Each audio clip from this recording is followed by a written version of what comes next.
You and I have been attending Conservative Party conferences probably for roughly the same time. I think this is my 31st. I've never heard a Home Secretary give more or less a whole speech on one subject, namely immigration. Why did you decide to do that?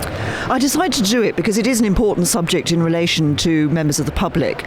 But obviously, of course, a lot of attention has been focused this summer on the migration crisis in Europe, on the issue of Syrian refugees. And that's why I devoted quite a portion of my speech to talking about how we can offer help, as we traditionally have done, and can proudly say that we have done in the past as the United Kingdom, to those in need of our protection from persecution and from conflict. But we need to root out abuse that we see in our asylum system. Now, back in 2002, you told the party conference our base is too narrow, and so occasionally are our sympathies. You know what some people call us, the nasty party. Now, you took a lot of flack at the time for saying something that most of your colleagues knew but were afraid to say. And yet, with this speech, haven't you demonstrated exactly why many people still think the Tories are the nasty party? And some of your biggest fans of your efforts to modernise the party's outlook are quite appalled by this speech. No, I don't think. This is a speech which actually follows on from the commitments that we have given when we were in government from 2010, and the commitments we gave in our manifesto, that we want to control immigration.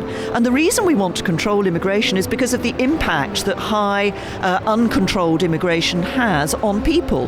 And it particularly has on people at the lower end of the income scale. It can drive wages down, it can see people no longer able to get work, and it can have an impact on the public services that people rely on, like schools and hospitals.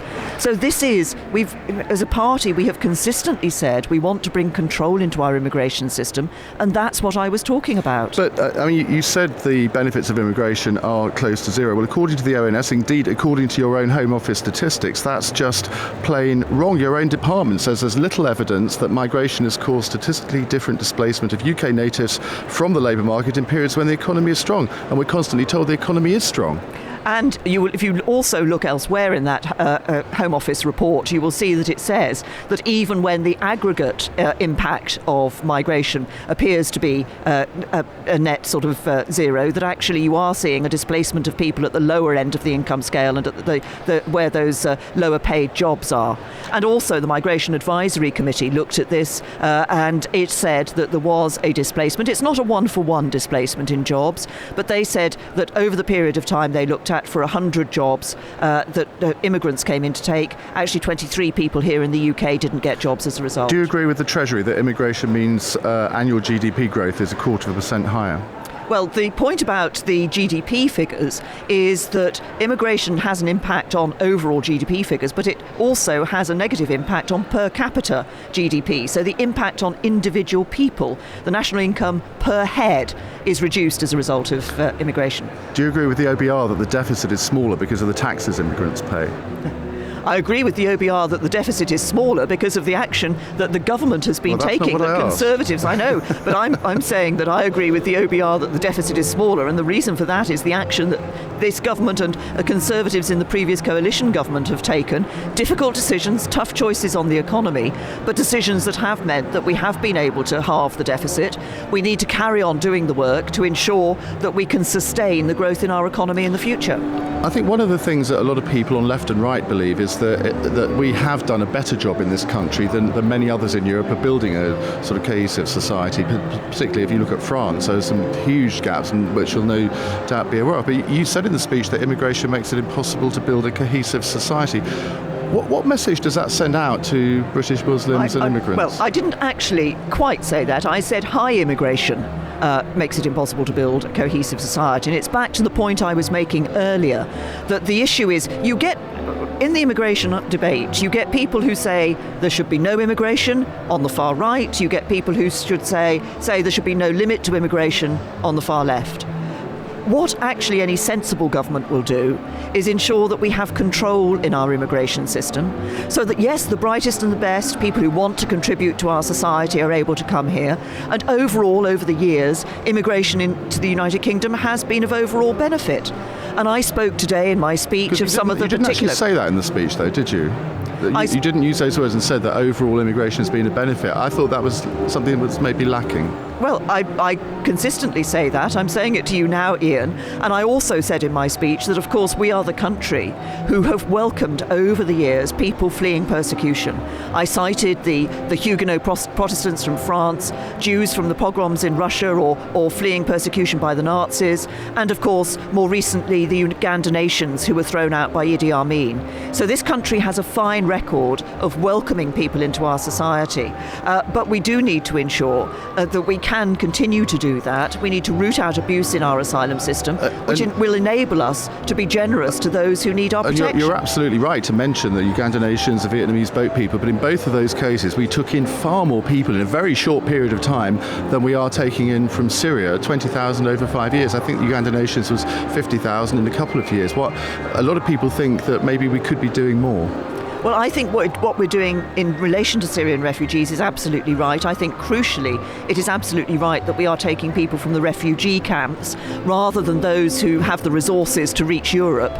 So we are able to help the most vulnerable people in those camps. And, of course, we work with the United Nations, with UNHCR, to identify those who are the most vulnerable, who we can then give support to and protection to here in the UK. Now, we've talked a lot about, or you talk in the speech a lot about the problems that too high immigration brings. Can you remind us who's been in control of the immigration system for the last 5 years? Yes, I've been in control of the immigration for the last 5 years. So you failed then, haven't you? And, well, I think if you will also see in my speech, I made exactly this point. I said that we had brought in measures that had had an impact. So when we looked at some abuse in the student visa system, the numbers came down. When we changed the family visa rules, the numbers came down. And in fact, 2 years after I first became Home Secretary, we'd halved net migration into the United Kingdom. That's now gone back up again.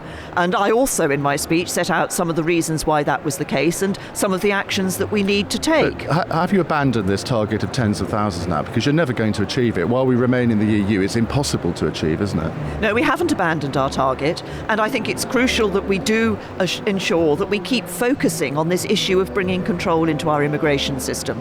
There are issues we still need to address. There is still abuse in the student visa system. As I said in my speech today, students, yes, but overstayers, no, because too many overstay their visas. James Kirkup is a Telegraph journalist. I don't know if you've done something to him in a past life, but he was none too impressed with your speech this morning. He summarised it as follows. He says, immigrants are stealing your job, making you poorer, ruining your country. Never mind the facts, just feel angry at foreigners and make me Conservative leader. Now, that's from a Conservative supporting newspaper. Do you really feel proud of the speech when you get reactions like that from people who are sort of quite sane commentators? Well, there have been commentators across the board will have different reactions to the speech, Iain. What is important is the reason why I gave this speech. People are concerned about immigration. I've reaffirmed the government's commitment to controlling immigration. People have also been concerned to see the pictures and the scenes over the summer of Syrian refugees and indeed others trying to reach the United Kingdom, people at Calais, trying to reach coming through to countries in Europe. We need to take action on this. We need to ensure that we are able as a country to give refuge to those who genuinely need our protection. And part of doing that actually is ensuring that we're controlling immigration, because if we don't control immigration, I fear that people will be less welcoming to refugees. So the reason for this speech is nothing to do with the future Tory leadership contest, you trying to win over the right of the Tory party? Because again, you know that's what people are saying. Yeah. The reason for this speech was because this is about what I am doing as Home Secretary and what this Conservative government is doing, and it follows on from what we committed to do in our manifesto. Just to change the subject, which I'm sure you'll be grateful for, last night we interviewed one of your parliamentary colleagues, Heidi Allen, who's a new MP. I don't know how well you know her. I asked her what her view was of the three leading leadership contenders. She reckoned George Osborne was too smooth, that she had images of Boris Johnson mud wrestling with Vladimir Putin naked from the waist up. And I then asked her what she thought about you. She said, well, Theresa's a bit like Edna Mode from The Incredibles. Are you familiar with Edna Mode from The Incredibles? That means absolutely nothing to me. Well, it meant nothing to me either, you'll be pleased to hear. I'm trying to get beyond the picture of Boris Johnson mud wrestling with Putin, actually. I do apologise. I think I'm a little worried if one of my female colleagues is thinking of that. Well, just to reassure you that Edna Mode, I've looked this up on the internet, she's known for calling everyone darling. I've never heard you call me darling. She's very talented and as demanding of others as she is of herself. So maybe there's something in it. Theresa May, thank you very much. Thank you, darling. Well, look, I didn't hear all the detailed speech. I'm not quite sure of the context, but I do think that our country has been enriched by having people coming and living here, definitely. Well, I don't think that needs any context. If a Home Secretary says there has been close to no